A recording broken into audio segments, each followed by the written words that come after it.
Keď som bol mladý, tak som sa pobil s pavianom. Bol som trochu švihnutý, hej. Ale bol som športovec a nebal som sa. Bolo to v Indii, pri Mumbai, na ostrove Elefanta, kde týchto pavianov uctievajú ako bohov.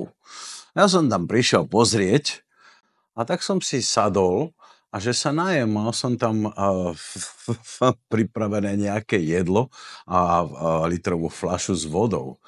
A tento pavian, keď som sa nepozrel, zrazu to chytil a chcel mi to ukradnúť. Tak ja som to chytil a začali sme sa naťahovať.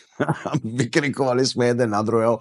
Ja som chytil tú fľašu poloprázdnu vody a začal som mu trieskať do hlavy. Vyhral som. Mne nikto jedlo nezoberie. Ale keby si videli, jak tí ľudia na mňa pozerali, jak na vraha.